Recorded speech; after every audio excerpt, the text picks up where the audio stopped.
اس میں کوئی شک نہیں میرے بھائیوں کہ اسلام جو ہے وہ اقلیتوں کے حقوق کی حفاظت کرتا ہے.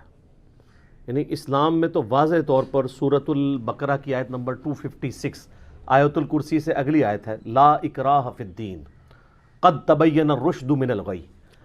دین قبول کرنے کے معاملے میں کوئی جبر نہیں ہے.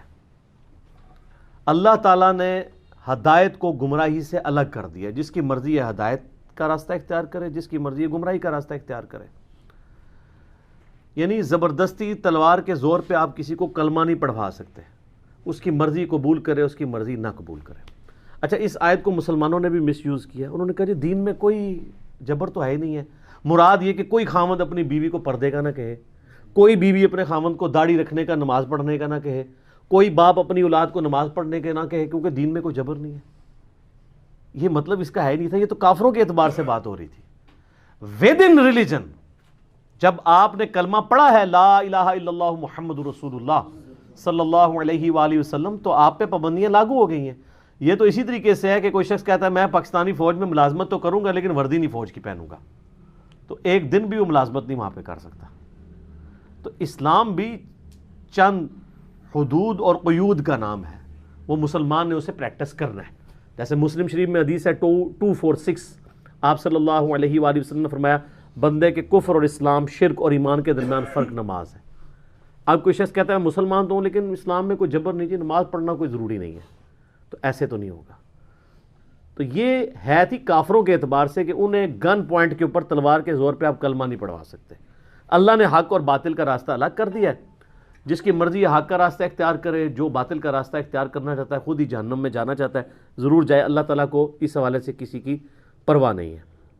لیکن یہ یاد رکھیے گا، ایسی غیر مسلم رعایا جو کسی مسلمان ملک میں رہتی ہو، اسلامی ملک تو ہم اس وقت دنیا میں کسی ملک کو نہیں کہہ سکتے، مسلمان ملک، پاکستان یا سعودیہ یا ایران یا اور مسلمان جو ممالک ہیں، اگر مسلم ملک میں کوئی غیر مسلم رعایا رہتی ہو تو ان کی جان، مال، عزت، آبروح کی ذمہ داری حکومت وقت کے اوپر آتی ہے.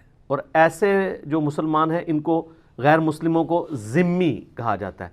یعنی یہ ذمہ کرم پہ ہوتے ہیں حکمرانوں کے، اور ظاہر ہے اس کے لیے وہ جزیہ بھی دیں گے جس کی آج کل ماڈرن فارم ٹیکسز ہیں. تو اس کے اگینسٹ حکومت وقت کی ذمہ داری ہے ان کو سیکیورٹی پرووائڈ کرنا، ہر اعتبار سے انہیں فیسیلیٹیٹ کرنا. تو یہ تو ایک بیسک رائٹ ہے جو ان کا ہے، وہ ان سے کوئی نہیں چھین سکتا.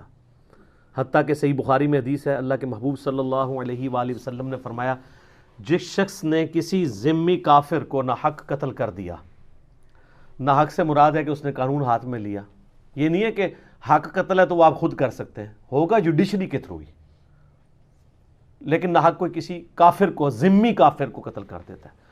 تو بخاری کے الفاظ ہیں، انٹرنیشنل نمبر کے مطابق 3166 نمبر حدیث ہے، یہ بڑی مشہور حدیث ہے.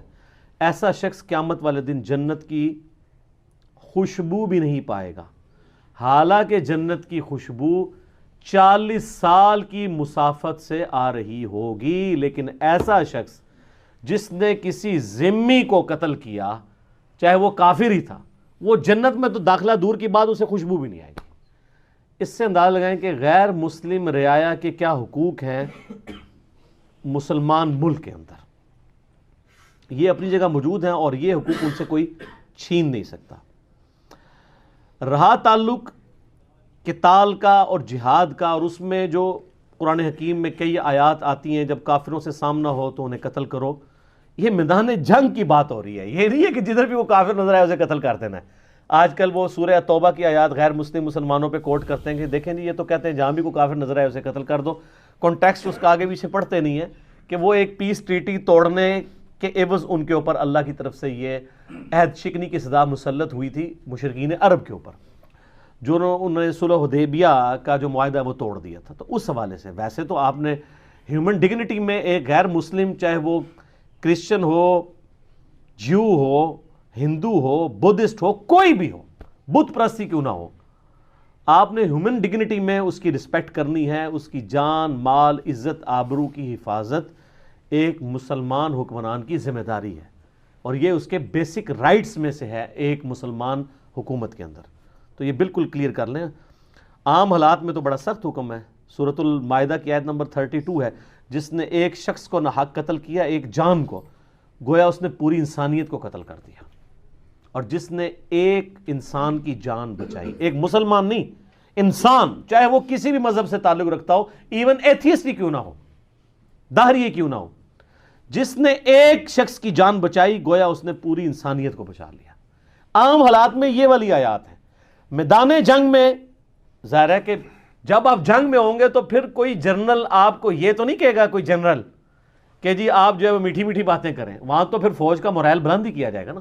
عام حالات کے جو آیات اور احادیث اور ہے اور میدان جنگ کی اور ہے، ان دونوں کو مکس نہیں کرنا چاہیے. ٹھیک ہو گیا؟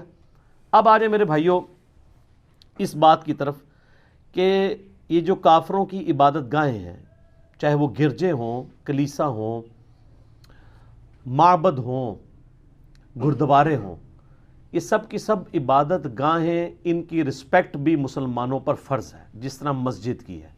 ان کی توہین نہیں کر سکتے، ان کو آپ توڑ نہیں سکتے، سوائے ایک ایکسیپشن کے کہ جو عرب کی سرزمین ہے وہ مسلمانوں کا کینٹ ایریا اللہ نے ڈکلیئر کیا کہ وہاں پہ کوئی معبد نہیں ہوگا حرمین کے علاقے میں، اور وہ نبی علیہ السلام نے اور خلفائے راشدین نے اپنے زمانے میں توڑوائے.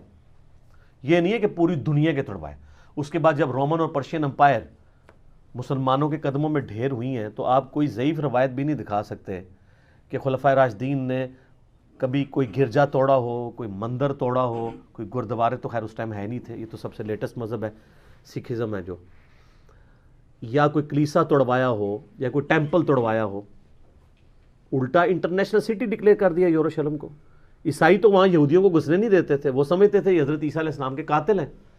سب سے پہلے سیدنا عمر نے جب یہ ابو عبیدہ ابن جرح کے ذریعے جو ہے وہ شام فتح ہوا ہے تو اسے انٹرنیشنل سٹی ڈکلیئر کیا ہے کہ یہاں پہ یہودی، عیسائی، مسلمان سب آئیں گے، البتہ آباد ہونے کی اجازت صرف مسلمانوں کو ہوگی.